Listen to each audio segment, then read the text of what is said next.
Hello everybody, back at Chapter 8. Holy mackerel, where has this term gone? But we're having fun, so that's good. Corporate strategy, this time diversification and the multi-business company. So this chapter now moves up a level in the strategy hierarchy from strategy making in a single business or single enterprise to strategy making in a diversified multi-business enterprise. Because a diversified company is a collection of really individual companies, and the strategy making is a little more complicated. Bayer Aspirin, or the Bayer Company, comes to mind. These are our learning objectives, where we'll talk about crafting a diversification strategy and what it entails, and how we can make sense of it.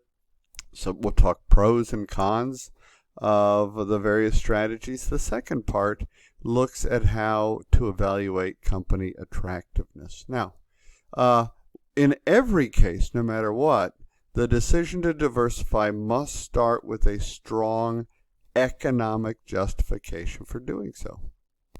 And so on this slide, we list some times when diversification would be called for in your effort. Now, diversification must do more for the company than simply spread out its business risk. I mean, you hear about that sometimes. But in principle, diversification cannot be considered wise. Don't do it unless it's going to result in adding long-term economic value for the stakeholders or the shareholders, which are the key stakeholders. Right? Value that the shareholders cannot capture on their own by purchasing stock in companies in a different industry or investing the funds elsewhere, right? So a move to diversify into a new business stands little chance of this stakeholder value, shareholder value, without passing the 3 tests of corporate advantage. And so the means of entering a new business can take any of these 3 forms: acquisition, internal startups, or joint venture. I mentioned the Bayer Company. When Bayer bought Monsanto, it completed its trifecta strategy, which is related around 3 divisions: pharmaceuticals, consumer health, and when they bought Bayer, a mastery in crop science, which is a very interesting approach. So the demanding and time-consuming nature of these tasks here which provide options for diversified corporations, generally executives are going to refrain from becoming immersed in the details, right? They're not going to be crafting and executing the business level strategies. Rather, the normal procedure is to delegate the lead responsible for business strategy to the heads of each of the businesses, and giving them the latitude to develop strategies that are suited to their industry and environment in which the business has to operate, and then holding them accountable for producing good financial and strategic results along the way. So the decision to diversify presents a wide swath of possibilities. A company can diversify into closely related businesses or into totally unrelated businesses. In Bayer, as I noted, they are related because it's all centered around life science: pharmaceuticals, consumer health, and crop science. Their theme is life science. Okay, so and you can move into 1 or 2 large new businesses or greater number of small ones. Bayer bought Monsanto and moved into a 3rd larger business, right? So you achieve diversification by acquiring an existing company, starting up a new business from scratch is another way, or forming a joint venture with another company to enter into that business. In every case, however, the decision to diversify must start, as I mentioned before, with a strong economic justification for doing so. So the diversification by acquisition now. So acquisition is a popular means of diversifying into another industry. Not only is it quicker than trying to launch a new operation, right? It's already established, but it also offers an effective way to hurdle some of the barriers to entry, right, along the way, because they're already operating. So an acquisition premium or a control premium, this is the price offered that exceeds the pre-acquisition market value of the target company. That's why when a company is susceptible to a takeover and a bid is offered, usually stakeholders go, yay, because it overvalues it to make the acquisition lucrative for them and achievable. Okay, so when you enter a new line of business through internal development, right, this can be more attractive in several ways listed on the slide. You could pause and review those. So achieving diversification through internal development always involves starting a new business subsidiary from scratch. So if Bayer hadn't bought Monsanto, they'd have to start their own crop science company and then probably compete with Monsanto, right, which would not be a favorable position. Internal development has become an increasingly important way for companies to diversify. So it's doable, but there are challenges. Corporate venturing, right, or joint ventures or corporate and entrepreneurship, right? A joint venture, corporate venturing, is a process of developing a new business as an outgrowth of whatever you're doing right now, your current business. It's going to require people that are entrepreneurs within your company, right, that understand risks and quality and market share. So generally, internal development of a new business has appeal only when the parent company already has most of the resources in-house and that there's plenty of time to launch the business, and the internal cost of entry this way is lower than the cost of an acquisition. You'd want to compare that. And then adding new production capacity will not impact the supply-demand balance of your current industry. And finally, incumbent firms are likely to be slower and effective in responding.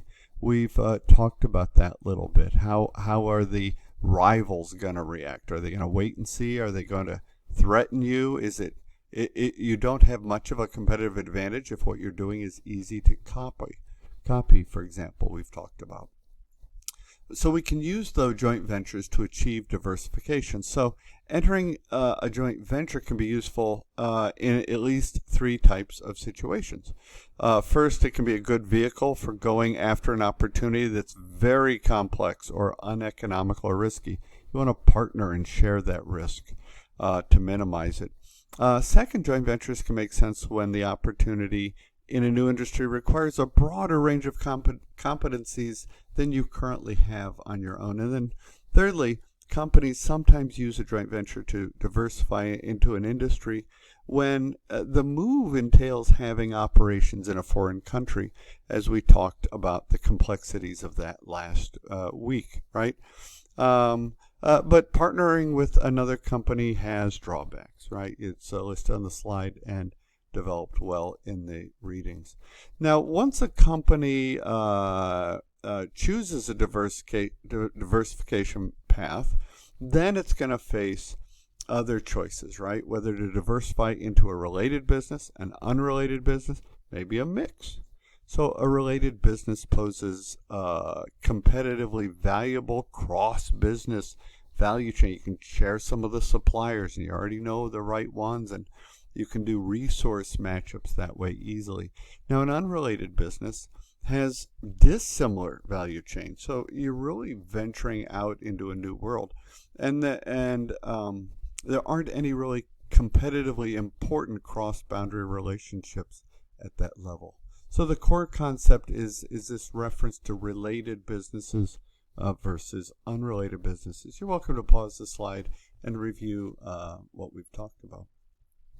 So the Figure 8.1, the strategic themes of multi-business corporations, this shows a range of alternatives for companies that are pursuing diversification, right?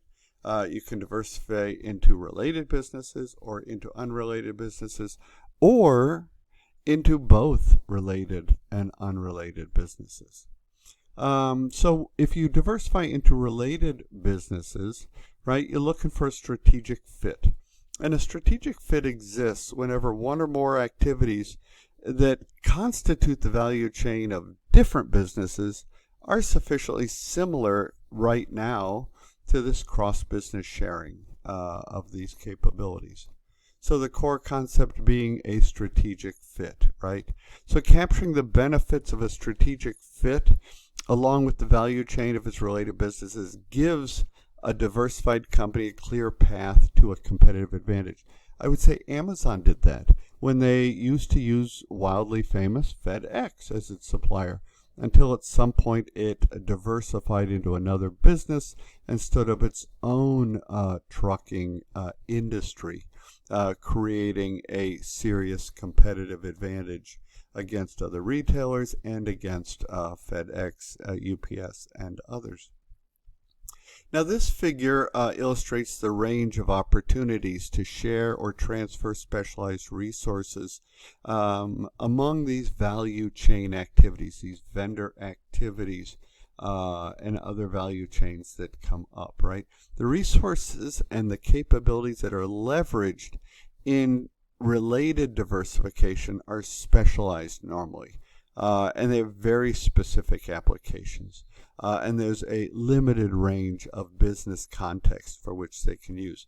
This is in contrast to general resources and capabilities, which has general management capabilities, human resources capabilities, general accounting principles applied, etc., right? That can be applied across an entire range of activities. So related diversification is built upon completely competitively valuable strategic fit, and you want to consider the value chain in doing that. Now, the greater the cross-business economies that are associated with resourcing, whatever you're sharing and transferring, the greater the potential for the related diversification strategy to give you an enterprise cost advantage over your rivals. So you are looking for that great fit. So the core concept being economies of scope and scale. Economies of scope are cost reductions that flow from the operating the same essential activities. So you're going to be able to cut back and streamline and yet still manage a larger scope of operations. Now, economies of scale, those accrue from the lower variable costs of outputs from a large size corporation. Okay. Now, we have to have the ability of related diversification to deliver this competitive advantage. So it's a cost differentiation, cost advantage, and a competitive advantage to really gain in shareholder value.